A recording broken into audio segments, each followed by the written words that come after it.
Hey everybody, it's Anna and welcome back to my booktube channel.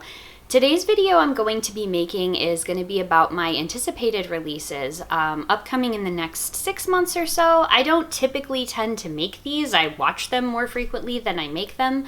But as I was kind of going through a list of books that I had pre-ordered, I realized I had enough of a critical mass to make a video about it. So that's what we're going to talk about today.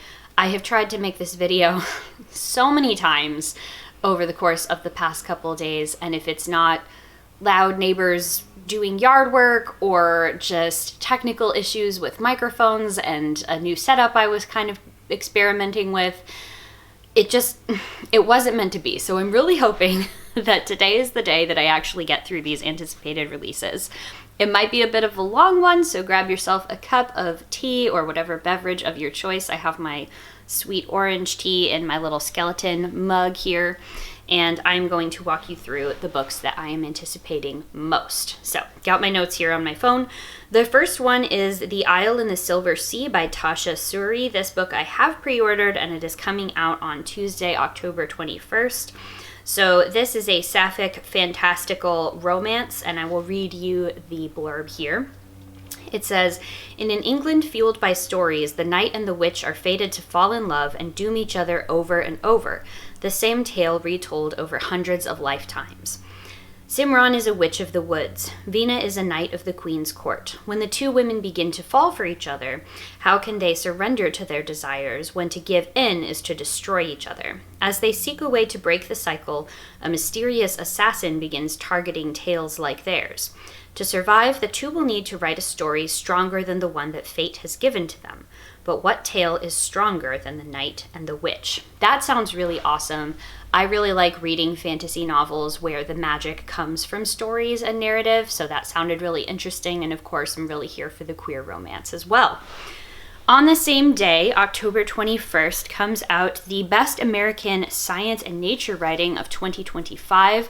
So this is basically an essay collection of all of the best science and nature writing published within the last year. It's curated by Susan Orlean, and I'm super looking forward to this too. I don't tend to read a lot of the essay collections that come year by year, but there were enough authors in this that I was very interested to read it. So that is a book that I have also pre-ordered.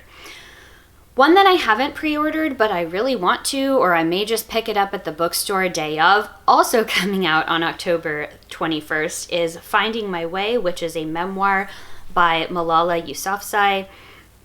This book, let's read the blurb for it too. This is more like written by her than I Am Malala was, which was written when she was much younger and I think co-authored with her father. So here's the blurb. Thrust onto the public stage at 15 years old after the Taliban's brutal attack on her life, Malala Yousafzai quickly became an international icon known for bravery and resilience. But away from the cameras and crowds, she spent years struggling to find her place in an unfamiliar world. Now, for the first time ever, Malala takes us beyond the headlines in Finding My Way, a vulnerable, surprising memoir that buzzes with authenticity, sharp humor, and tenderness. Finding My Way is a story of friendship and first love, of anxiety and self-discovery, of trying to stay true to yourself when everyone wants to tell you who you are. In it, Malala traces her path from high school loner to reckless college student to a young woman at peace with her past. Through candid, often messy moments like nearly failing exams, getting ghosted, and meeting the love of her life, Malala reminds us that real role models aren't perfect, they're human.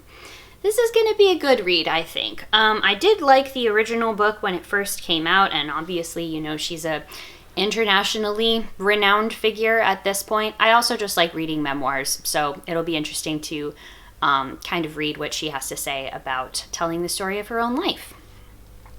Moving on to the month of November, on Tuesday, November 18th, we have Fearless, Poetry in Perilous Times by Tracy K. Smith coming out, which is a Norton short. So these are basically like essay shorts that Norton publishes.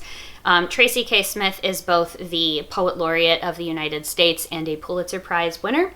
So let us look at the blurb here. It says, drawing on deep passion and personal experience, former U.S. Poet Laureate Tracy K. Smith demystifies the art form that has too often been mischaracterized as inaccessible, irrelevant, or intimidating. She argues that poetry is rooted in fundamentally human qualities, innate to our capacities to love, dream, question, and cultivate community. Lifting the veil on her own creative process, Smith shows us how reading and writing poetry allows us to better confront life's many uncertainties and losses, build camaraderie with strangers, and understand ourselves more fully. In 6 insightful chapters, she grounds readers in the technical elements of the craft and provides close readings of the works of contemporary poets, such as Joy Harjo, Danez Smith, and Francisco Marquez, alongside classic poems by Dickinson, Keats, Millay, and others. By reimagining and re-examining the age-old art form, Fear Less is a warm invitation to find meaning, consolation, and hope through poetry for poetry fans and newcomers to the art form. I am a person that both reads and writes a lot of poetry. I tend to not really talk about that as much on BookTube, and I'm not really sure why. I'm trying to change that. I think for the longest time, my own poetry writing practice just felt so private, and there were very few people that I actually shared my writings with. But in 2023, I had 3 of my poems published in a collection, and I think I've just started to become a little bit more comfortable with the idea that, yeah, I would be okay with people reading the things that I've written. So really just looking forward to that. I like reading poets on their poetry and their craft, and I always learn something that winds up influencing me to become a better writer when I read books like this. All right, we are now in the month of December. On December 2nd, The Art of Witch Hat Atelier, which is by Kamome Shirahama, will come out. This is a manga series that I love reading. It's basically the only manga series that I actively read right now. I think it's going into its 14th volume in 2026. I really love it. It's a story of a bunch of little girls who are witches, and in this world, magic is created by like penmanship and drawing, these sigils. Magic is supposed to be something that is meant to help people, and there's also a very like stark divide in the world between magic, which is allowed to be utilitarian, and healing, which is not supposed to use magic at all. And there's just like very strong taboos around using magic to alter or influence the human body in any way. And there is a lot of both interpersonal conflict and world conflict that stems out of that. But more than that, I just love the emotional heart of the series, which is the friendship between the little girls who are witches, the way that they kind of support each other and help each other overcome the difficulties of being a child growing up, but also of some of the very serious stuff they have to deal with. So this is an art book. I'm not anticipating it's going to be like a sit down and read cover to cover, but I am really excited for it. And on Tuesday, March 17th is when the 14th volume comes out. I have already pre-ordered that. I have all of the books in this series. Definitely recommend it if you're looking for a story about like friendship, magic, really just adorable creatures and that kind of thing. So, all right. So next up is Tuesday, December 16th, which now we're pushing it really close to my due date. So we'll see like how much I'm getting read around that time anyway. But we have The Once and Future Queen by Paula Lafferty. This is an obviously Arthurian retelling. This is about a woman who is in her early 20s and kind of feeling aimless and directionless in her life, but she finds out that she actually was once Queen Guinevere of Camelot, and that she has like lost her memories, but she needs to go back to Camelot, basically do like a portal jump into another world, regain her memories, and kind of fulfill this like destiny that she has to be Guinevere. So this sounds really interesting. Obviously love a good Arthurian retelling, and the play on Once and Future King is going to be interesting to see how the author decides to engage with that, because The Once and Future King, I mean, like a modern classic, really, truly, such a good book. I need to reread that book at some point. Not an anticipated release, but definitely something I want to keep in mind. And then the final book that I have here on this list that I'm anticipating comes out on Monday, April 6th, 2026. So this is the one book so far that I'm aware of coming out in 2026 that I want to read, and it is called Turning Away: The Poetics of an Ancient Gesture by Benjamin A. Saltzman. An ancient gesture would be kind of funny. So here's the blurb for that. Why do we look away from the suffering of others? Why do we cover our faces in shame? Why do we lower our heads in grief? Few gestures are as universal as the averted gaze. Fewer still are as ambivalent and inscrutable.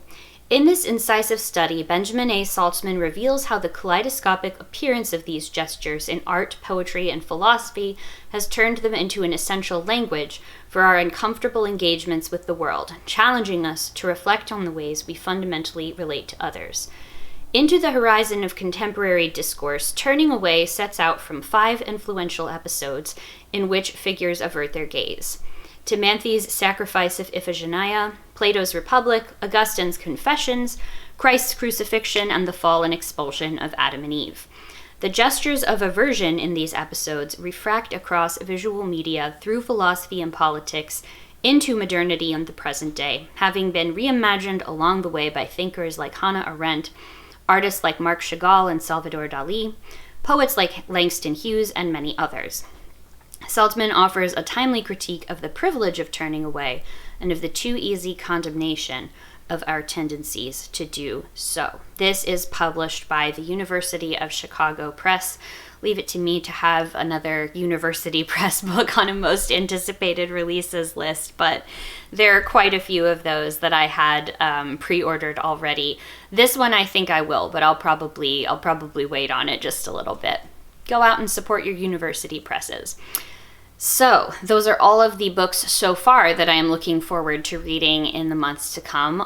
We'll see how much of that I actually do get to, because again, by the end of December, I'm going to have a baby, so that's definitely going to affect the time and energy that I have available for reading, but who cares? The books will be there when I'm ready to read them. Let me know if you have any particular books that you obviously can't wait for the release of, or if any of these pique your interest. I would love to hear about them in a comment down below. As always, thank you all so very much for watching, and I will see you in the next one. Bye. And cheers from my skeleton cup of tea.